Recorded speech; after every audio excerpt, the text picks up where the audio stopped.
This is Brighton's Finest. bringing the artists closer to you. Juice. How long have you been sitting on it since you finished making it? I can't remember. I feel like we finished it in the spring. I remember we were recording it in February and then we were just mixing it and playing gigs, and we finished it. It would have been like just under a year ago, really. And then we were just getting everything in line to put it out, basically, get the vinyl pressed and all the usual stuff that comes with that.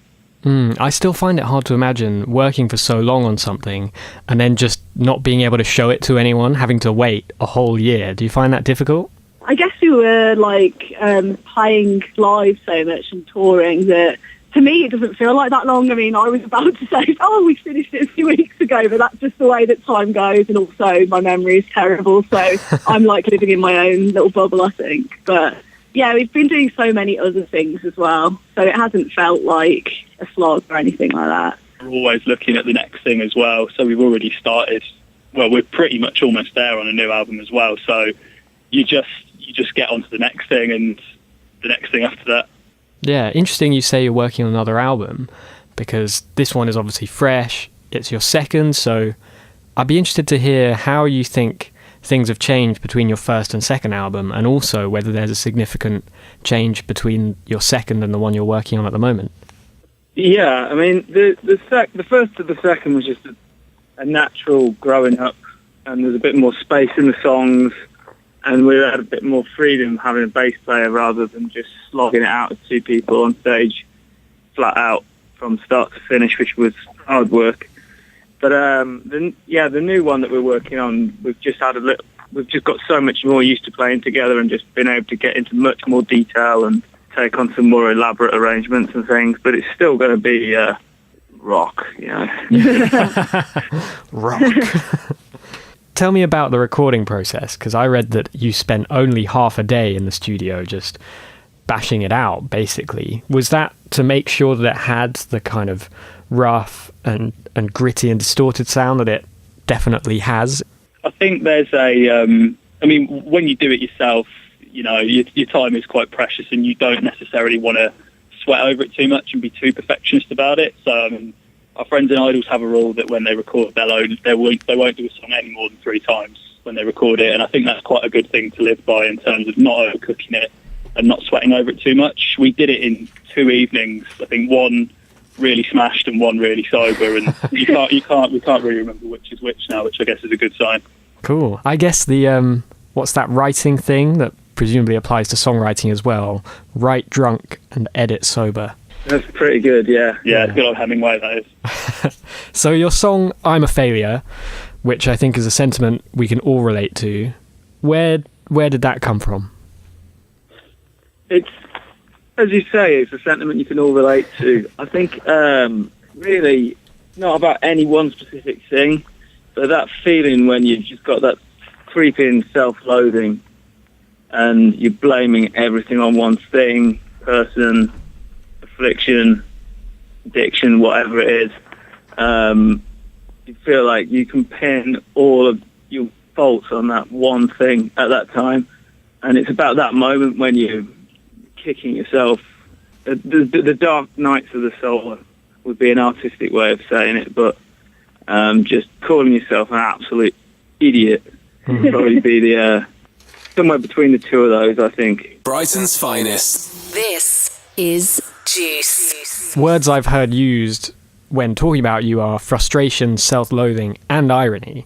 So is it a mix of those 3 things in that song? Is there any irony to it, or is it mostly self-loathing?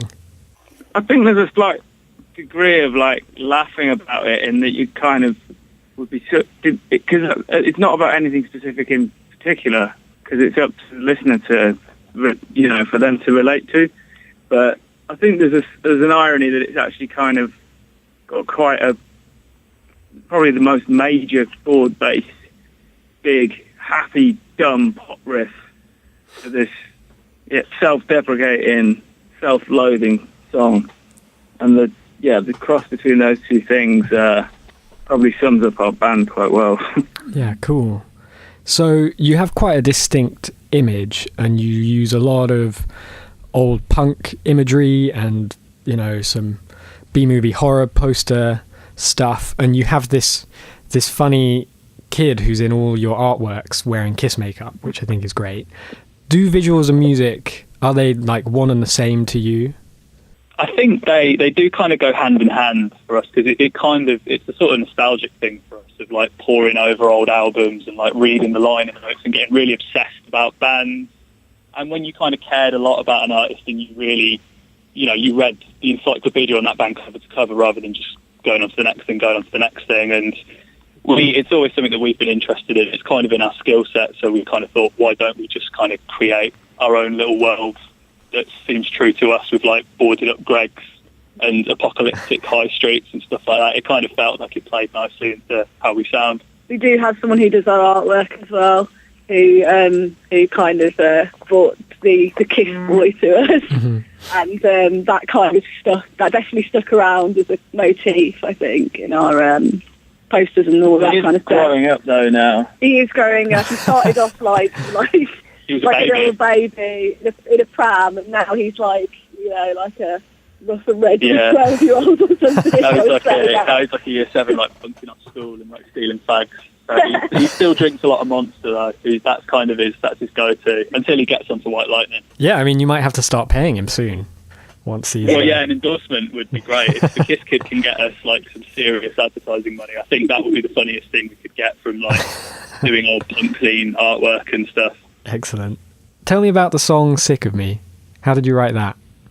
It's probably one of the quickest songs we've ever written, I think. I think I played it twice before I showed the band it, and then it just wrote itself. Again, it's a kind of self-loathing, like, maybe I'm the problem. I'm starting to detect a pattern, definitely. Realisation. It was definitely one of those, like, here's a riff, here's what it goes like, and then we played it and we're just like, cool, that's that. And it kind of just all fell into place, like a really pared back, kinksy but black flaggy type thing, and it just kind of clicked, and that's really all there was to it. This is Brighton's finest. bringing the artists closer to you. Juice.